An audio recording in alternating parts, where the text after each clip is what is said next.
I think that Donald Trump in many ways can be his own worst enemy.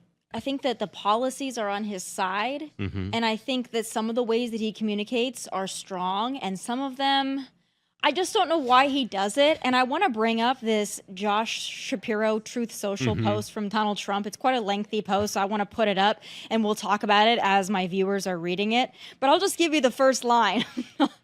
The highly overrated Jewish governor of the great Commonwealth of Pennsylvania skipped down to the other, in my opinion, concerning part where he says that he has been a best friend to Israel. That's maybe true.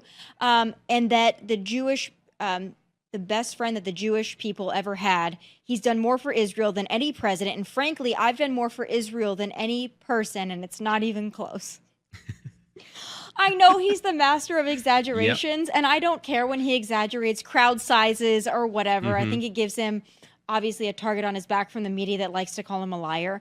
But I just, for the life of me, don't know why he would put that on Truth Social. I know. It's just, it kind of makes me realize, though, he is writing these posts, right? No it makes shit. you realize, like, this is as authentic as possible, right? Like, he is writing these. No one in their right mind, if they're one of his aides or one of his advisors, is writing this. Because under it all, if you distill all the Trumpiness out of it, he's making a good point, which is Josh Shapiro was not given the vice presidential nominee, one, because he would compete with Kamala Harris, and she's afraid of anyone who makes her look stupid, which is almost everyone.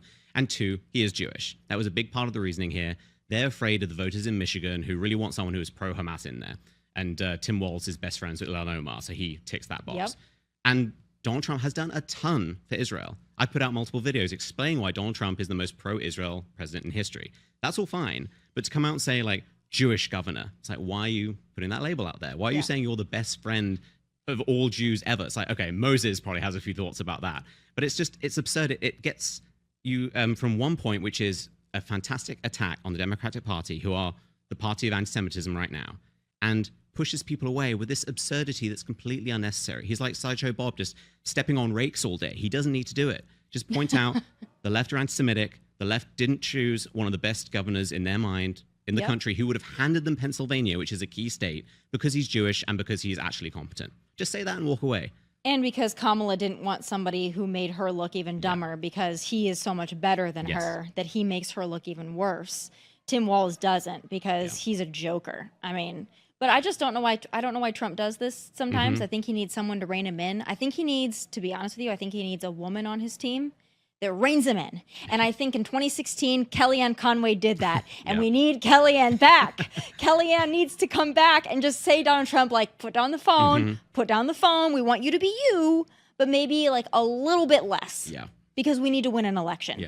So that's one of my big things here.